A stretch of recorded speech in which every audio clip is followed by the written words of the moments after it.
Welcome to second class here in Govind. And last week we covered Panchakoshas, 5-layered personality we have.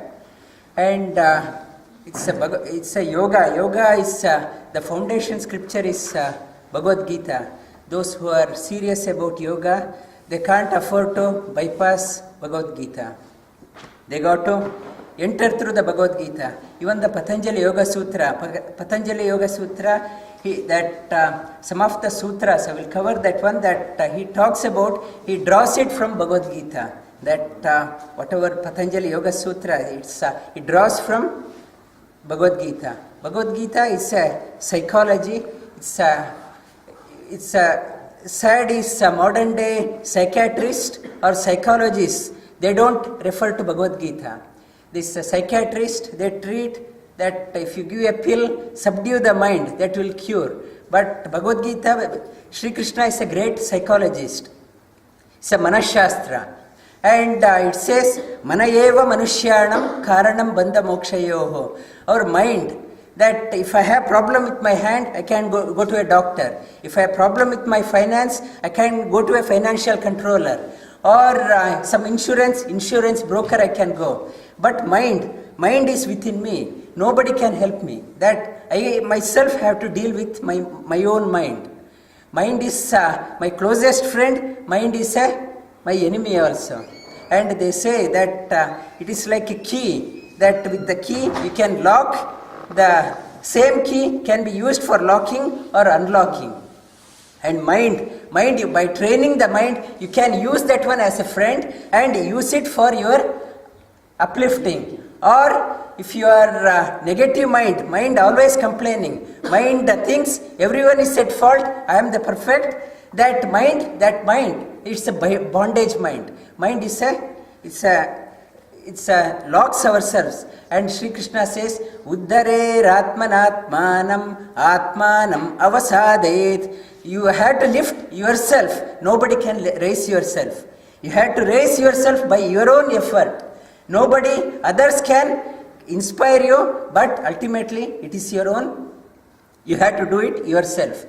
And it's all acharyas, they commented on Bhagavad Gita. Shankaracharya in his Bhajagovindam is, he says, Bhagavad Gita Kinchita Gita Ganga Jala Kanika Pitaha Sukridapiyena Murari Samarcha Kriyate Tasya Yamena Charcha. He says Bhagavad Gita, those who attempt bit of Bhagavad Gita, who sip bit of Ganga water, and who thinks about the Lord Murari, they never have to haggle, argue with Yama, that it's a Lord of death.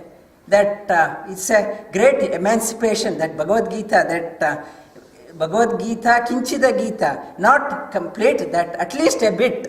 If you study, try to understand the meaning, that Bhagavad Gita, and those who sip bit of Ganga water, those who think about the Murari, the Lord, and they need not have to arbitrate, haggle with Yama, that why you are dragging me or whatever, that they need not have to do that one.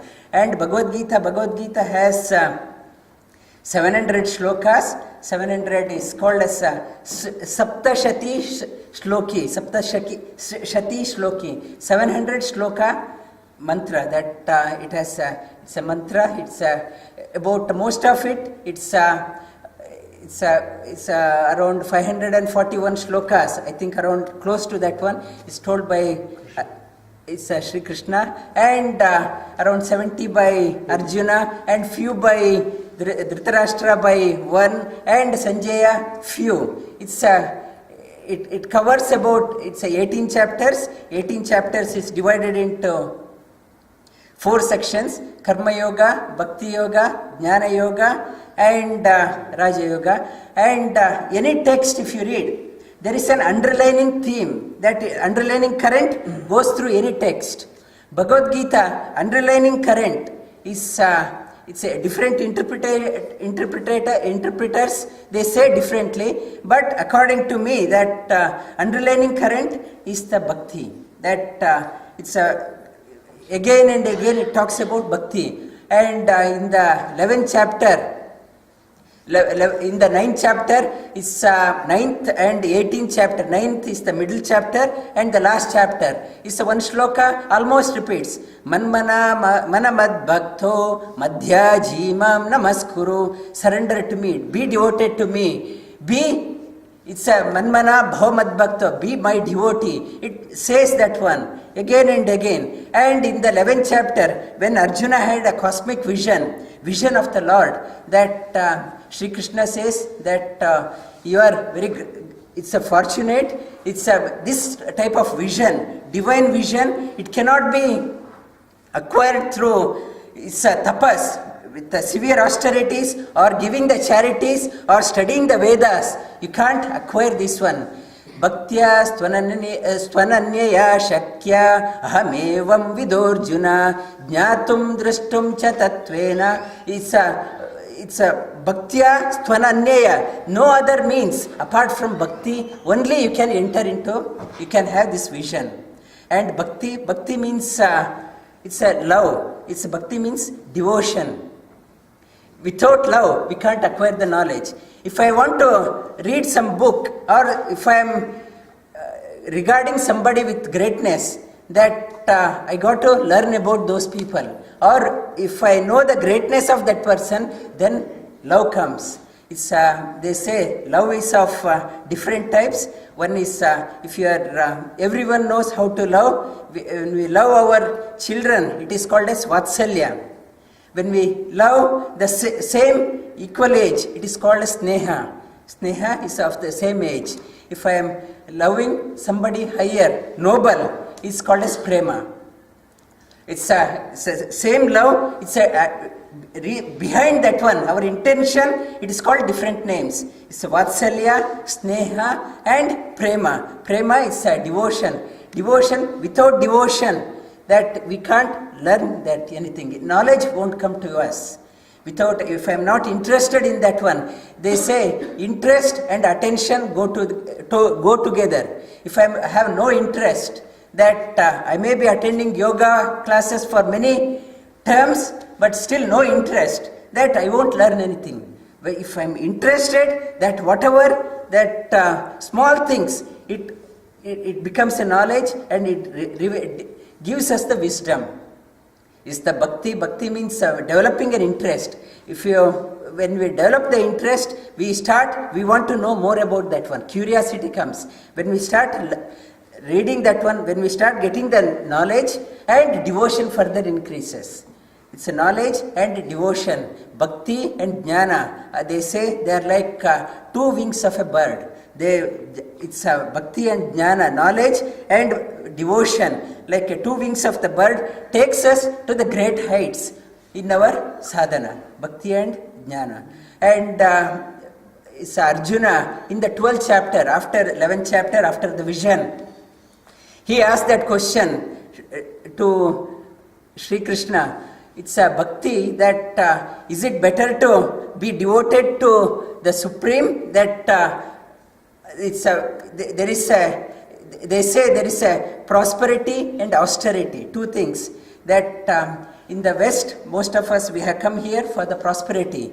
That it's a prosperity is there, that it's our automotive technology or aeronautics is there, or electronic technology is there, or in agriculture they mastered the technology, or environmental science mastered everything. Is this concentrating on this one, prosperity, is it better, or concentrating, be devoting to the Lord along with the prosperity?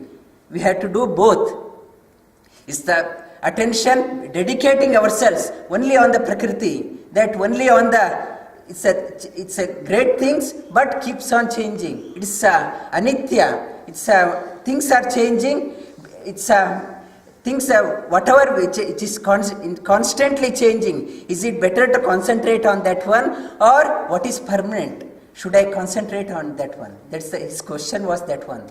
And last week we started on that one, and we learned the 12th chapter of Bhagawat Gita. Bhagawat Gita, it talks about that what is the quality of a bhakta, and how the bhakta remains in the world, that it's what is the mental status of the bhakta and how to be devoted, what is the process of devotion. This Bhagavad Gita 12th chapter says, it is one of the small chapters, it has only 18 shlokas. We will try to learn this one, and last year we learnt the 15th chapter of Bhagavad Gita, Purushottama Yoga. This time we will try to learn the 12th chapter.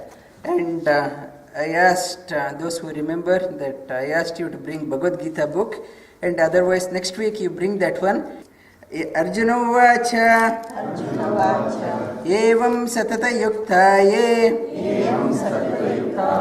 Bhaktastvam Pariyupasate Echapyaksharam Avyaktam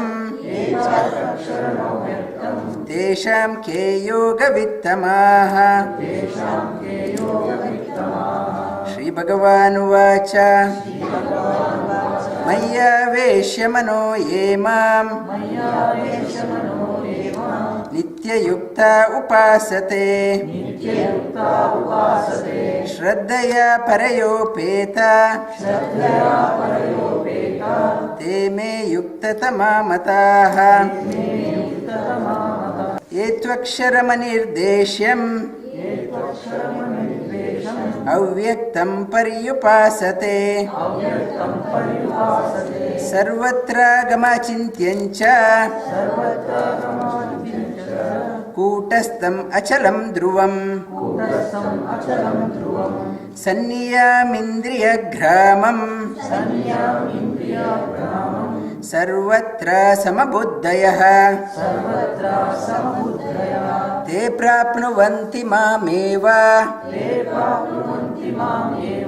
Sarvabhuta hite rataha. And he says that be devoted to me, that permanent thing. Be concentrate on the permanent thing. That if you try to concentrate on the things which are always changing, that it's a very difficult, you get lost. That easy to, you get sidetracked. It's very difficult to concentrate. Even the Lord in the changing things, even the Lord is there. To focusing on that one, it's very difficult. And be devoted to me. That is the message of that one. It's Bhagavad Gita when reading that words are joined together. We should know how to break the words. That's why if you bring the books, that we will break it accordingly.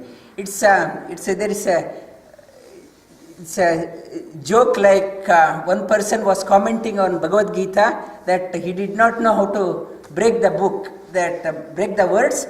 And it's Bhagavad Gita, there is a shloka is there. It's Bahuni me vyatithani janmani tavacharjuna. It's Arjuna asked that question to, it's in the 4th chapter to Sri Krishna. It's you told this one to son, and that parampara has come, that you are born, it's after the son, how you can teach to the son? That was the question. And Sri Krishna says, you and me have gone through many lives. You don't remember, but I remember. That is the meaning of that one. This interpreter, he said, Bahuni me vyatithani janmani tava charjun. He says, his interpretation, oh Arjuna, you have forgotten your date of birth. It is 4th June. And it is his interpretation, that you should know how to break the word. He was saying that Tava Janmani Tava Char June. He says 4th of June is your birthday. And so we should know how to break the words, and next week you bring this one.